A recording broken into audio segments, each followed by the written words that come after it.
sandwiches. I have a passion for Marmite sandwiches. So yesterday evening, on the way home,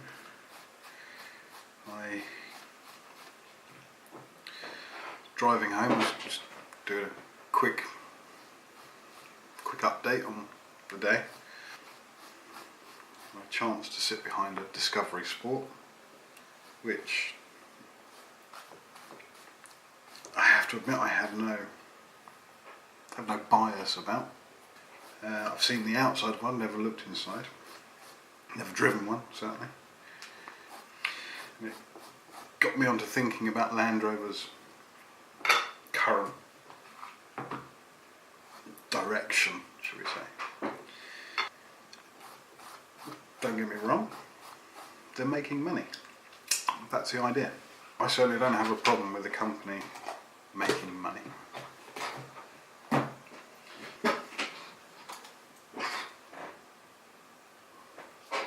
So, don't get me wrong, I understand why Land Rover are doing it.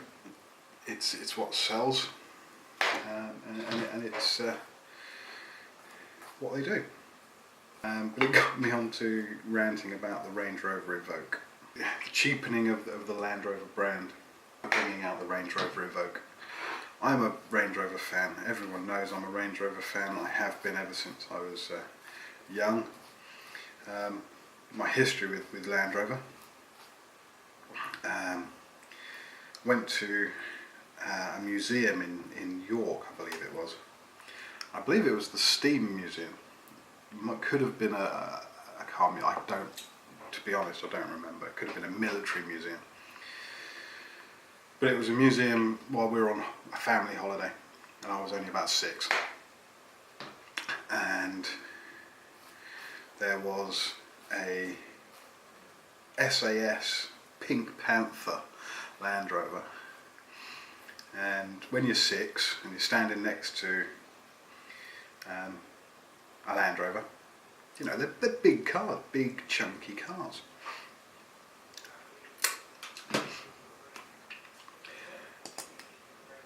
So I was in awe of this big chunky looking car, and it had these big tyres and these big wheels. Yeah, it was painted pink. Yeah, so they found pink was the best colour to be hidden in the desert sand.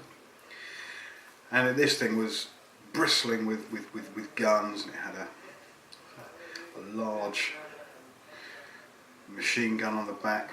I'm not sure whether it was a 50 caliber gun or not. I don't remember back that far. It could have been a smaller caliber, like a 30 Browning or anyway. It had a gun on the back, a big gun on the back. And it had mortar tubes or smoke tubes or grenade launching tubes down the side, and it had a shovel on it and a jerry can strapped to it, and big spare tyre on the bonnet and everything. It was, to a 6-year-old, it was like a mean machine. And there was a data plate next to it, and it said it was made by Land Rover. And and it goes into a bit of history about Land Rover being a British company, and they had a military contract to produce some military vehicles as well as civilian vehicles, etc. Talked about Morris Wilks and all that. And I was smitten by this car. Absolutely smitten. Wandered around the rest of the so I've got Marmite on my hand. Wandering around the rest of the museum. Went to the gift shop, and there was a book on the history of Land Rover. And this was, I was 6, so we're talking 1980, 1984,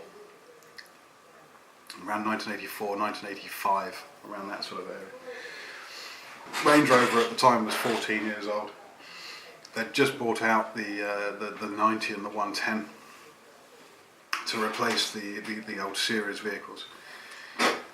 Anyway, there was a book on the history of Land Rover, and I picked up this book. It's only a little book, it Shire Press, I think it was made by, or they were the publishers, something like that.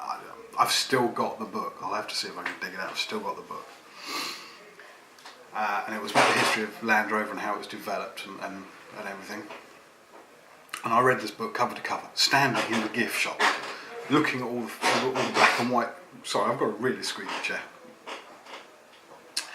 Looking at all the black and white photographs that were in this book, and I was smitten. I was gobsmacked. I just loved it.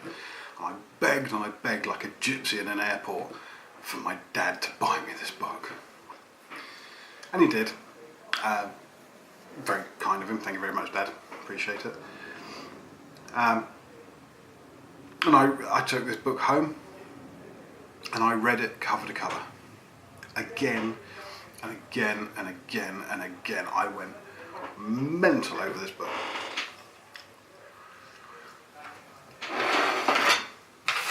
I learned how to draw Land Rover. I learned how to draw the Land Rover green oval logo. Every classroom book I had a Land Rover on the front cover. I used to draw a little Land Rover on the front cover. All my art pieces that we did for art class all had a Land Rover in it in the background. The art teacher would sit there going, right, today we're going to be looking at landscapes, and we're looking at trees and plants and hills, and how the horizon line disappears to the vanishing point and everything like that. And I would do a landscape scene with a Land Rover in it. We're doing a seaside theme, with shells and the sun and the sea and everything else, and I would have a Land Rover in it.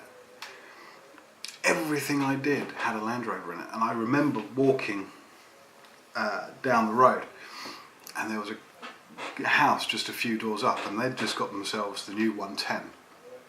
It was 1984. They'd just brought out the long wheelbase, the 110, and I went absolutely gaga over it. I stood there, and I remember running back to the house to get my dad's camera. It was an old Zenith E, I think it was, or an EY or EL, I can't remember. It was a Zenith camera, fully manual. Had a film in it. I checked had a film. And I've used it before. I kind of knew what I was doing. An entire roll's worth of film on this camera, 36 shots. Much to my dad's annoyance, he didn't know until he sort of went, oh, the film in this camera has run out. I must go and get it developed. So he went off and got it developed, and he found 36 pictures of this white 110 County as it was. It was a 110 station wagon. Brand new. I think it was a C reg. I can't remember. I'm sure it was a C plate 110. And he came with all these pictures, and he just sort of came into my bedroom, and I'm sort of sitting there, probably drawing a Land Rover on another classroom book or something. And he says, I think these are yours, and hands them to me. And I'm poring over these photographs. I spent hours looking at these photographs, studying all that. I know I'm sad, don't. So I'm poring over all these photos. Yeah, and a couple of days later, the guy who owned the Land Rover was outside, and my dad and we were washing our car. And I ran up to the guy and said, is that your car? Is that your car? He said, yeah, fantastic. Can I have a look inside? Can I have a look in here? Open the bonnet and opening all the doors, opening the tailgate. I was smitten. My dad came wandering over, and I shook his hand and said, hi, I don't remember his name. Let's call him John. Hi, John. Sorry about Anthony. He's a bit excited about the Land Rover, a bit of a Land Rover fan. And John said, well, I'm about to go and take a trip across some of the farmers' fields over there. Do you guys want to come along? That was it. Yeah, I was in there. Fantastic. So my first off-road adventure was at the age of just over probably about 6.5, 110. And it was awesome. It was brilliant. I loved it. And the guy showed me you know, what all the controls did, and you know what the levers were for. Then sort of being a Land Rover fan, read about Land Rover, and I saw my first Range Rover, and I went gaga over that. I didn't know at the time that Range Rover were made by Land Rover, and I saw it and I went gaga, and I thought this thing's brilliant. This is just like a Land Rover, only it looks posh, it looks plush, it looks really comfortable, and it looks like a big beast of a car. And I thought this is good. And I walked up close and I noticed it had a Land Rover badge on it. I was like, it's no Land Rover that I ever remember seeing. So I went and had a look and had a good old nosy around it, and the guy who owned it was getting a newspaper from the shop up the road, and he sort of saw this scruffy little Herbert with his sort of dodgy blonde hair that flicked around all over the place. I apologise, I haven't had a shave, I haven't cut my hair for a few days, and I'm being a bit lazy. It's winter, so I haven't been bothered. But yeah, so when I was younger, I had this. My hair just grows sort of straightish until it gets quite long. I used to have long hair until it gets quite long, and then it gets a nice wave in it. But when it's short, it just sort of sticks out in all sorts of weird and wonderful ways. So anyway, there's this scruffy little urchin, skinny as a rake as I was back then, poring over this guy's very expensive Range Rover, very expensive for the mid-80s Range Rover. He came up and he said, "Hello, young man, what are you doing here?" I said, "Oh, it's a Land Rover." And he says, "Yes, sir, it's a Land Rover Range Rover. Have a look around if you wish." Because I believe my parents, we lived just outside Egham. It is sort of in between Egham and Virginia Water and Thorpe Village, and he obviously lived up in Virginia Water where all the big houses are. And come down and have a look. It was very plumb in the mouth, very much had been. Come and have a look at our chat, have a look around and see what it's all about. So anyway, we had a look at this car. I was even more smitten. It had this big engine in it. What's that? That, dear boy, is the 3.5 litre V8. Wow! I said, "What's a V8? And he explained 8 cylinders, V, blah blah blah blah blah, and he went through, and he was obviously quite an educated man, living in Virginia Water, driving a Range Rover. You're bound to be educated. And he said, he explained all, the V8 and the different sort of engine configurations.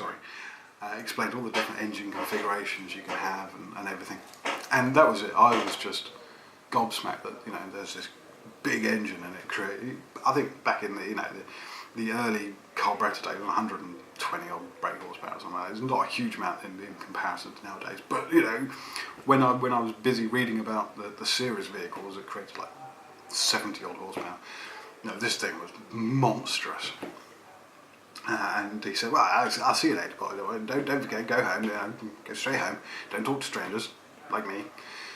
And he got in his car, started the engine and pulled away, and I know the majority of it, the classic Range Rover's 3.5 carburetor V8 has got the most amazing burble to it. It has got such a tune, but it just burbled away, and I said, "That's it." I was even more smitten. This Land Rover that seems to be made by, it's called a Range Rover, and it's made by Land Rover. What's that all about? So I started reading, went to the library and got books on Land Rover and Land Rover's history and the development and design of Range Rover. Learned about who Charles Spencer King was, and as I say, Maurice Wilks, and all the rest of the development team. And that was it. Range Rover all the way.